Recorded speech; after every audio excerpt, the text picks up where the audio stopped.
Hey guys, how's it going? It's Traveling Beat here with my sister Wum. Hi. We met her back at the Q&A of the Appalachian Thru Hike last year, and she accompanied me off on a hike of Grayson Highlands. November? November. Yeah, a few months ago. Today is March 23rd. At this point last year, I was about 340 miles into my thru hike of the Appalachian Trail and taking a zero in Erwin, Tennessee. But today, we're going to be going over all of the gear that I am loading out for the Continental Divide Trail, which I'll be beginning in just, a week and a half or something. Flying out on the 31st of March and then hiking on the 3rd of April. So as you can see, we kind of have all sorts of different piles laid out around this room. So Wum has been kind enough to volunteer to help me, and I'll hand the camera off. So we'll begin with the big three, that is sleep system, shelter, and pack. The pack, you're going to notice a lot of overlap between this hike and the thru hike of the Appalachian Trail. The pack is going to be the Z-Packs Arc Haul 62 liter, I think, pack. Rather than strip it down, I've got it all configured the way that I plan on hitting it for the trail. So this is a little Peak Design GoPro mount. I've got the blue foam pads that are going to be like bolstering the shoulder supports. I do have the lumbar pad on here with a couple of Injinji toe sock liners to kind of help the abrasion. This is my bear bag and my bear bag throw line, I should say, my rucksack that I'll use for pitching my bear bag. And of course I have the FUPA, the front utility pouch accessory or pocket accessory, whatever, basically the fanny pack. On the FUPA I have my little watch with the clip that I've modified. Watch, which is also going to serve as a thermometer. And inside of the fanny pack I'll have my headphones. That's the JBL Endurance Run, I think, or something like that. They're like $15 headphones, but they work great, honestly. And then inside of the fanny pack I have my favorite brand of chapstick is Lip Ivo. They also make a SPF chapstick. I'll have my, that's fine. I have my Swiss Army knife, and then I have some SPF 50 sunscreen, which will live in here as well. So let's see, that was the Peak Design, that was the shoulder pads, that was the fanny pack, that was the bear line, that was the lumbar pad. This is a little pack towel, I think is the brand, the smallest one. That's basically just a snot rag and lens cleaner. On the back of the pack, this is the Gossamer Gear 1/8 inch foam mat that I'll use underneath of my sleeping pad and above my tent to kind of keep from sliding around on uneven terrain. Over here I have the Garmin InReach Mini. That's the GPS, I mean, you know what that is.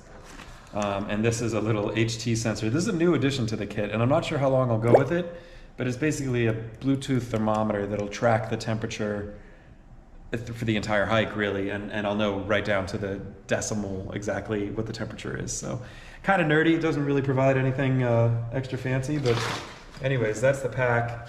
And inside of the pack I'll have the Dyneema pack liner that I know and love. Definitely a little expensive, but I trust it, and that's the main thing. All right, so that's the pack. Moving on for the big three, we have what I'm sleeping with. I've really been back and forth about what my sleep system is going to look like. But what I've decided on after a couple of nights in like teens is I'm going to go out with my Feathered Friends Flicker UL 20 degree down sleeping bag. This can unzip all the way to be a quilt or kind of zip up and close you in. But that 20 degree bag has honestly kept me comfortable into the teens, which is good. And it'll be bolstered by the sleeping bag liner that I had out on the AT and that I'll be using again. The main advantage of this is just keeping my sleeping bag clean when I'm oily and stinky, and I don't have to worry about washing my sleeping bag as much. Sleeping pad, this is the Thermarest X-Therm, and this thing, it's got like an R value of like 6.6 or something like that, and I've slept comfortably on snow. Basically, my thought process is I also have a 0 degree bag, and I've decided I'll save the weight of the colder weather bag by bolstering the insulative value of the sleeping pad, and that should be fine. I am going to bring the pump sack that came with the X-Therm, and this is also going to double as my pillow, so any extra clothing will go into my Thermarest pump sack, and that'll be my pillow. That's what I did on the AT, and it worked great. All right, moving on. I got the puffy. Was that everything? So let's see, that was, oh, I didn't go over the the shelter. I don't have that in front of me, but it's a Z-Packs duplex. Here's a clip of it. There's the Z-Packs duplex. Love it. It's camo. It's beautiful. It works like a champ. Can't beat it. Z-Packs duplex. Love it. All right, so moving on from the big three, that was the pack, that was the sleep system, that was the shelter. We'll get into some of the other stuff we have. So this is the Arc'teryx Puffy that I used on the Appalachian Trail, and as much as it is an ultralight product, it worked great and it's holding up pretty good. I definitely have a few patches here and there, but I'll give her a wash before we get on trail and then call it good to go. That is going to live inside of my brand new piece of gear, a little Hyperlight Dyneema bag. I like to have a separate dry bag for that so that I can put it right on top of the rest of my gear in my pack and have it easily accessible. So worn clothing. This is a Black Diamond, I forget exactly what it's called, the name is below, Black Diamond sun hoodie. So hoodie, should keep the sun off me. Basically, there's going to be sun for the whole trail, unlike the Appalachian Trail, and rather than relying exclusively on sunscreen, which will just make me like oily and sticky and sweaty and get dirt all over me and stuff like that. I do plan on bringing that stick of sunscreen, but I'm going to try and cover up as much as possible so that I'm not relying on the sunscreen. So worn clothing, that's the sun hoodie. We have the same compression sleeves, Zenza compression sleeves that I'll use for my legs. We have the the Dirty Girl gaiters down here. I'm also going to be bringing sun gloves. So that's those right there. The sealskins were on clearance from REI, so I just bought the ones that are on clearance. Hopefully it'll be great. I have the same Ex Officio, well, not the exact same pair, but the same style Ex Officio 9-inch men's boxer brief that I'll be wearing as underwear. This is all worn clothing in this section here, so this is what I'll be wearing on a daily basis. It's the Outdoor Research sun hat. I met several guys who had done the Continental Divide and the Pacific Crest Trail last year on the Appalachian Trail, and all of them wore this hat, which is enough of an endorsement for me. It's more or less the exact same hat as I wore on the Appalachian Trail, really the only difference being these little snaps on the bill so that you can snap on this little sun cape, which will kind of help protect my neck. So this is definitely a redundancy, and I plan on thinning out either the cape or the hoodie at some point, because right now they're both serving the same purpose of protecting my neck, but I don't know which I'll prefer. And unfortunately, in the winter in Northern Virginia and the DC area, you don't really get a whole lot of you just can't replicate that 10,000 feet of elevation sunshine. So yeah, that's that. Pants, I labored over long and hard over whether I wanted to go with shorts or pants. I loved my shorts on the Appalachian Trail last year. So I wound up just splitting the difference. I am very familiar with the Patagonia Quandary pant. I've used that for years. I love it. This is the Patagonia Quandary convertible pant. So you can zip off the legs and wear them as shorts. They're not quite as comfortable as the shorts that I was using last year on the Appalachian Trail, but they are lovely, they're rugged, they're great. And then same merino wool buff. That's the Buff brand lightweight wool buff. And then the same Oakley sunglasses, I forget, Flak 2.0 or whatever, that were replaced once my last pair was destroyed. So again, this is all the worn clothing, and with the exception of the sun gloves and the underwear, everything else is treated with permethrin to keep the ticks off. Lyme disease isn't so much an issue on this trail, but Rocky Mountain fever is, and I'd rather not get that or any other sort of parasite biting me. One thing I didn't mention is my Patagonia Houdini windbreaker. Lightweight, awesome. I've used this. I had it out for short stretches on the Appalachian Trail, definitely through the whites, and it'll just cut whatever wind is coming your way. So that's going to be great. That's worn clothing. I also have my shoes. So these are going to be the, what are they, Topo Trail Venture 10.5. Inside, you'll see the Sole brand insoles that I use. Love those, they're like a cork insole. I have thrown on the Nathan speed laces, elastic speed laces, and I've also glued on some Velcro on the backs that I can use those Dirty Girl gaiters. For socks, these are the Darn Tough quarter lightweight cushion, something like that. I'll put the real name below. And the Injinji toe socks. So I'll wear the Injinji toe socks under. I wear the Darn Toughs over the Injinjis, just like I did on the Appalachian Trail, same thing. It worked, and I really I care more about it working than shaving 2 or 3 ounces. So I just want to go with something I know, something I trust. If it changes, if it stops working, I'll change it. I mean, that's what it comes down to. So these are camp shoes. These are the exact same pair of Birken Crocs, the EVA Birkenstock sandals. Wear those as camp shoes. This, I didn't know where to put it in this overview, but obviously just the Thermarest Z-Seat, great little butt pad. Yeah, I sleep with this in between my knees when I sleep at night, because when I sleep on my side, I like to have something between my knees. But a great little thing. Z-Packs umbrella, gonna be using this for the sun. You know what? If you've watched my videos, you know I'm a superstitious person. I'm not gonna open this inside. I was gonna say, please don't. Yeah, right. These are the exact same trekking poles as I used on the Appalachian Trail, although I have, even over the course of the trail, replaced some components. I've replaced the straps, and I've replaced the tips. Actually, I might need to replace these before I get on trail as well. Either way, I do have backup tips. I even bought the larger baskets that I might get out, depending on how the snow's looking in the San Juans and stuff. But I do have backup tips, and I do have backup straps ready to be shipped out, and I will bolster up the amount of duct tape that I keep on this pole. Yeah, so what else? Carried clothing. We've kind of segued into that a little bit with the camp shoes. Obviously, I'm not going to be hiking in those, but the rest of the carried clothing. I brought this on the Appalachian Trail, and I will be bringing it out again as just a second towel. Maybe that's silly. Definitely the ultralighters will go crazy over the idea of having a backup towel. But just a little backup microfiber towel that'll keep in that Thermarest pump sack. I like having one thing that's sacred and dry, in addition to my clothes. Just whatever, you carry your fears, whatever, it is what it is. I like having a towel, so I'll carry it. These jumbo socks are also going to be the bane of the existence of any sort of ultralighter. I think these are the Darn Tough Paul Bunyan socks or something like that. Sleep socks, I love them. They're super warm, they're great. I will be carrying a backup pair of the Ex Officio boxers, and I will be carrying an exact same set of the Darn Tough socks, plus the Injinji toe socks. Yeah, so basically I can alternate. This is the same system I had on the Appalachian Trail. Basically 2 pairs of the same socks, and you can switch them out. You know, pretty much self-explanatory. This piece of gear is no longer available for purchase, unfortunately, and I'm very lucky to have it. This is the Skylight Gear AlphaTech, Polartec Alpha. Super thin, super sheer, but super, super warm. You can see right through it, and I love, love, love this hoodie. Those socks, not that towel, all that stuff treated with permethrin as well. I love this hoodie. It's great, super lightweight, super warm. This is the same UA beanie that you saw me waking up with every morning on the Appalachian Trail. And then rain kit, I did replace the Frog Talks poncho that I had on the Appalachian Trail, but basically the exact same thing. And I've done the exact same hack.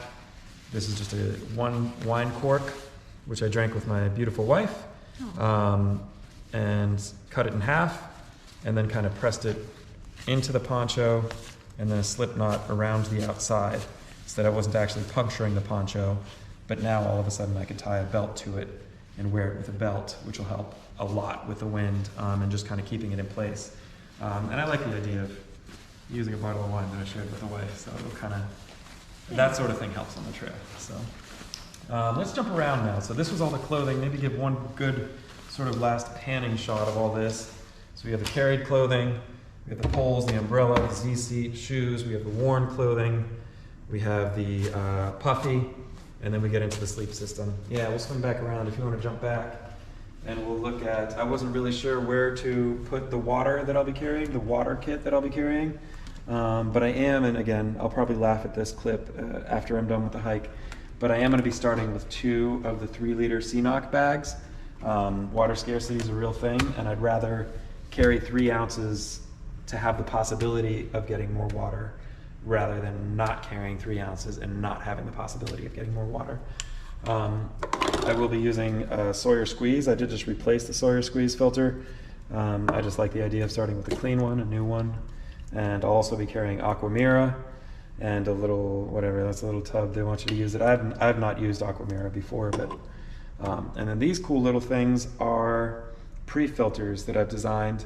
Basically it's, you know, a couple of Sawyer components, sawed them off, glued them together with a special kind of glue, and then inside of there, I'm sure it won't come out on the video, but there's a 200 micron stainless steel mesh, and the idea is basically, so my CNOC bag will be full of really, really disgusting, dirty CDT water, and I'll be able to screw on my pre-filter here, screw on my Sawyer filter here, and now rather than having my Sawyer filter clog up instantly, I can have a pre-filter that I can flush very easily. Yeah, so water kit. Cool. Moving into kitchen, I am going to need a second bear bag for this trail. So this is the bear bag, obviously, that I used on the Appalachian Trail. This is a larger bear bag that I just bought a couple months ago or something. But basically, on account of the long food carries and stuff, I'm just going to need more real estate to keep my food safe and consolidated. So one bear bag just wasn't going to be enough. So I'll hike with a second one. I mean, it's a bummer, but it is what it is. Over here, classic stove. This is just the Jetboil Stash. I am going to be bringing out this winter hack again as like a 2-inch strip of copper with a silicone wristband, a silicone bracelet or whatever. So basically when you turn on the stove, it'll heat up the copper and it'll transfer down so that when the canister is very cold overnight, it'll actually cook. Other components that we have over here, this little bottle is gonna be olive oil. I have a brand new Bic Mini. My old Bic Mini from the Appalachian Trail was just running low on fuel. Through New Mexico, until I start seeing trees, I'm going to be carrying this 1-ounce Nylafume pack liner that I got from Lightsmith. I didn't like this bag as a pack liner when I started the AT with it, but basically the idea is when I'm going through the deserts and there are no trees to hang my food, in order to keep mice and stuff off my food, I want to be able to put my bear bags into this odor-proof pack liner and then just park them somewhere, and hopefully the mice won't bother my stuff. Same exact spoon as the AT, same exact Sea to Summit cup, same exact GSI pour over coffee filter that I used for the AT. Loved this setup. Totally luxury items, whatever, don't care. Actually the same exact Pepto-Bismol that I started the AT with, and thankfully I didn't need it, so I'll keep carrying it. New trash bag, a new Skoy cleaning cloth, very lightweight. Europeans will be familiar with these. I'm going to start with a Cafe Bustelo, a nice healthy amount of Cafe Bustelo, and I have portioned out 30-day supplies of meds. Basically, this is going to be glucosamine for the joints and 1 a day, just because I'll be eating really terrible food. So I'm leaving 5 of these, or I'm taking 1 of these and I'm leaving 4 of these. So basically I have 150 days worth of pre-portioned glucosamine and 1 a day. Also in the food bag, I'm going to be experimenting with toothpaste tablets. I've already used one and it was strange, but fine. I mean, I got my teeth clean. So toothpaste tablets is what I'll be using on this hike. There's like 120 in this bag or something. I'll drop the link and all that down below. And then I'm also switching out my toothbrush. I did get the Z-Packs collapsible little ultralight toothbrush or whatever. I like having a handle on my toothbrush. It's just nice when your hands are dirty and you don't have to like try and get your back molars by putting your hand all the way in your mouth. So I like having a long handle. I will say I just noticed that this has broken already. I haven't even had it one night out on trail and the container's broken, so I won't be bringing the Z-Packs container, but I will be bringing just a roll of floss, which I'll use in town. I never used this on the AT while I was on trail, but I did use it every time I got to town. Yep, cool. So that is all of the kitchen stuff, as well as all of the water stuff. Yep, all that. Cool, so moving in on this trail, I'll basically essentially be bringing kind of 2 ditty bags, which drives me crazy, but one basically for electronics and one for normal ditty bag stuff like first aid kit and stuff like that. So over here I have, over on like kind of this side is the contents of my first aid kind of ditty bag. This one's probably gonna live buried deep in my pack because I hope not to need it that much.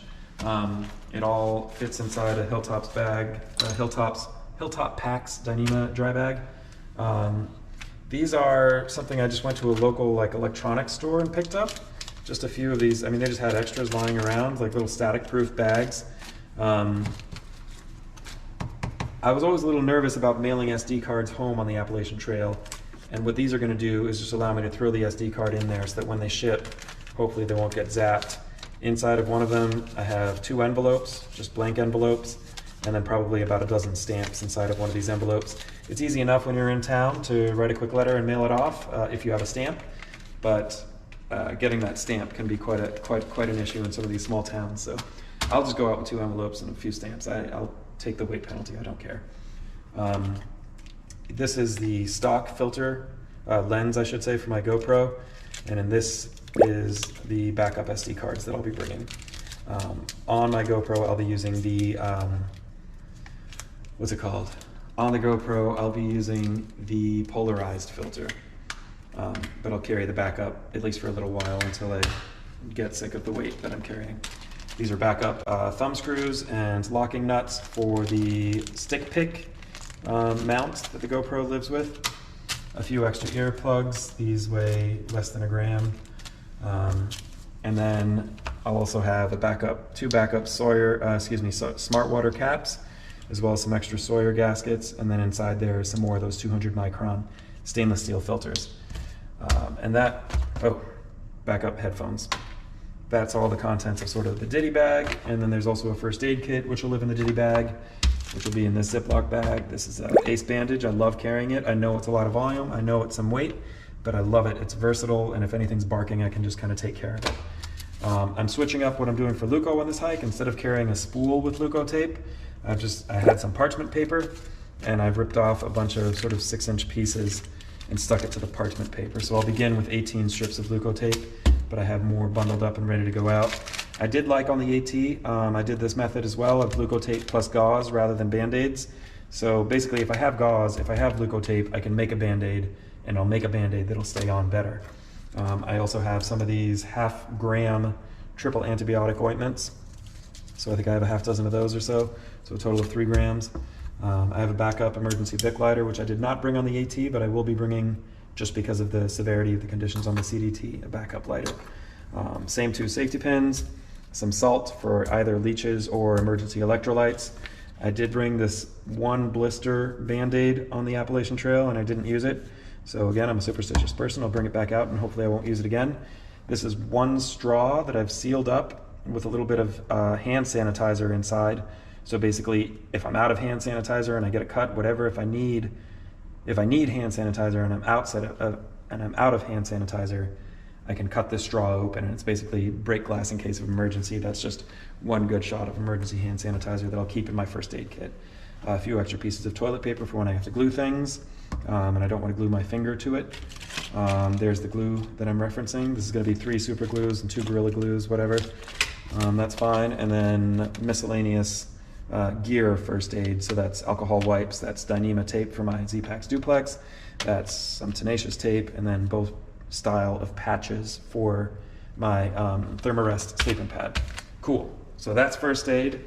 First aid is all going to live inside of ditty bag number 1, along with static bags, envelopes, earplugs, backup caps, that sort of normal ditty bag stuff. Last for this table, we have my toilet kit. Not very exciting, but it's going to be the same bag as I used on the Appalachian Trail. It's going to be the same trowels I used on the Appalachian Trail. It's going to be a slightly smaller bottle of hand sanitizer than I used on the Appalachian Trail. Whatever. It's going to be toilet paper. It's going to be another, just excuse the noise, going to be another backup dirty bag, just in case I'm producing anything dirty that I can't bury, that I shouldn't bury, and I got to pack it out. This is baby wipes, just sort of dry baby wipes that'll live in a toilet bag. I think I already said deuce of spades. And then I am going to be bringing this, I've been back and forth. I've experimented with this a little bit, not on the Appalachian Trail, but at home, as a Kulo Clean, as like a backpacker bidet. So you just kind of stick it into a water bottle and clean up that way. If it's going to be hot and I'm going to be sweaty and stuff, I mean, it's a nice thing to have. It's a nice thing to clean up, you know. It's really nice. So, all right. Anyways, that's the toilet. That's the ditty bag. Let's mosey to seasonal stuff. Well, before we get to seasonal stuff, let's take a look at electronics. So this will be what I use for my one and only ditty bag on the Appalachian Trail, and this is very little deviation from what I used on the Appalachian Trail. Very, very little. This is a 3-foot USB-A to USB-C charger. This is a 10-foot USB-C to USB-C charger. And this is my Anker charger, which has USB-C and USB-A. Basically, I like the 10-foot cable because this way I'm able to lay in bed and process videos or work on my phone as it's charging rather than being stuck. I mean, it's cool if you're so terrified about weight that you're willing to inconvenience yourself when you're trying to work on your phone and charge it at the same time, then cool, more power to you. I'm not that concerned about weight. I would rather carry a cable that I can actually use while I'm charging my phone. These are a few adapters that I'll use to charge the headlamp, which is a Nucor 25, NU25, Nitecore NU25, I think. These are more earplugs because, again, that other ditty bag I plan on burying in my pack, and this one will live much more accessibly in my pack so that when I get to camp every night, these will be the earplugs I actually sleep with until they go bad, and then I'll replace them with the ones out of the other ditty bag. I will be carrying, at least starting, unfortunately, with 2 Anker batteries. There's a 20,000 milliamp, there's a 10,000 milliamp. That's definitely weight. I'm not thrilled about it, but you do what you gotta do if you wanna make videos. So to that note as well, I'll be carrying 6 plus 1 in the GoPro. I'll be carrying a total of 7 GoPro batteries. This is a wonderful little battery bag that Hilltop Packs makes. That'll have bad batteries on one side, charged batteries on the other side. So 6 batteries, 30,000 milliamp, headlamp, charging cables. This, I didn't mention, is like the whole brain of the operation while I'm making videos on trail. This is the micro SD card reader that I'll take the SD card out of the GoPro, I'll put it in here, and I'll put this into my phone and transfer the files through a hard transfer rather than a wireless transfer, which saves a ton of battery and a ton of time. And then, of course, the GoPro battery charger block. Cool. So that's all of the electronics in kind of Ditty Bag 2.0. Last but not least, we'll jump over here and take a look at the seasonal stuff that I plan on getting out. Probably once I get to Chama, for the most part. There are 2 things that I'll be getting out at times other than Chama. This is the bear canister, which I hope to not need, but I have and have ready. I might be getting this out, once we get into bear country, which is north of Chama for sure. And then this is a head net, a little bug net, head net mesh thing, So don't know when I'll get either one of those out exactly right now, but the rest of this stuff is likely to meet me up in Chama. So this is my 0 degree, my Mountain Hardwear Phantom 0 degree sleeping bag. This thing is an absolute beast, and I definitely look forward to sleeping in this thing. It's just a wonderful, wonderful, wonderful sleeping bag, but it's considerably heavier than my 20 degree, as you'd expect. So I'm not gonna be hiking with it if I can avoid it. This is a Smartwool 150, I think, sort of mock quarter zip base layer. I might begin carrying this. I haven't quite decided. It depends what the temperature looks like. If I don't begin with this, I'll definitely get it out once I get to cold country. Over here we have my Arc'teryx pants, my rain pants. They fit great. They work great. I mean, they're great pants. They're expensive, but they're great pants. I love them. But they're just kind of heavy enough that I don't want to carry them all the time. I will be bringing back out Z-Packs Possum Down gloves. These are super lightweight and incredibly warm, but I am changing up my rain glove game. These are the Showas that Dixie's talked so much about, and I haven't used them extensively yet, but I love them already, and hopefully I can continue loving them. The idea with this glove setup basically is, of course, as you can already tell, when it is cold, I can throw on the Possum Down, and I can throw this on right over top, and then I'm insulated and I'm waterproof, and that's great. So that's the gloves. I have the, what are they, micro spikes? I forget who makes them. Catula, I think? Catula micro spikes. These are not like full-on crampons. You should be familiar with micro spikes if you're watching this video, but that's them. I have my sealskin waterproof socks. If you watch me on my AT hike, you know I love these things, but dude, things are gonna be so heavy, and I'm hiking through a gosh darn desert. I'm not gonna be carrying waterproof socks from the beginning, but I do plan on getting them out once I'm up in the snows, more reliably up in the snow. And then again, once I am up where it's really cold and potentially quite dangerous with respect to cold temperatures and weather, I will be getting out Old Faithful, my like 15 ounce or something like that, Patagonia Refugitive, I think, rain jacket, like a 3-layer Gore-Tex jacket. Heavy as could be, but it's got pit zips, it's got nice zippers. I like it, it fits good, and it works for me, and I don't need to buy another rain jacket, frankly. That's that. Last but not least, 70 millimeter Camp, what is it, Corsa Camp Ice Axe.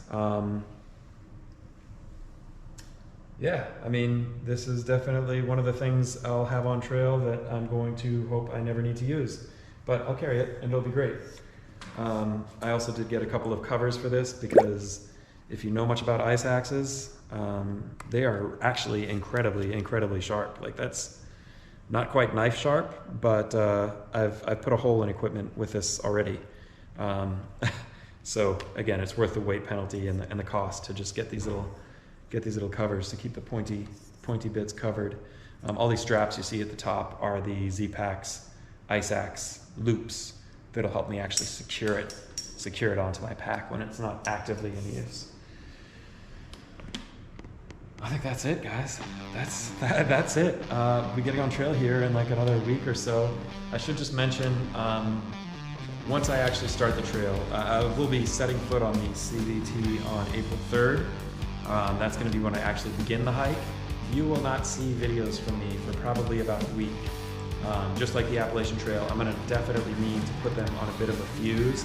I can't upload videos from the trail necessarily, so I'll have to wait until I get on trail, until I get to town, and then I'll kind of do a big batch upload and schedule them to release. So while I am starting April 3rd, and I can definitely use any positive vibes you want to send my way, on April 3rd, April 4th, April 5th, April 6th, you won't be seeing any videos from me for probably a week until I'm able to start uploading things. So anyways, thanks so much for watching. If you do have any questions, if you have any input about any of the gear, if you have any recommendations, if you hiked the trail and there was something you love, if you have something, you can hike the trail, you're from the area and you have something that you love and I shouldn't be missing it, let me know, drop a comment below. Hopefully this video is helpful for you. I look forward to doing an after Continental Divide gear video. But you know, the first step is getting on trail and finishing it. So I'll check in with you guys next time. Thanks so much. Thanks, Mom. Appreciate it. See you guys.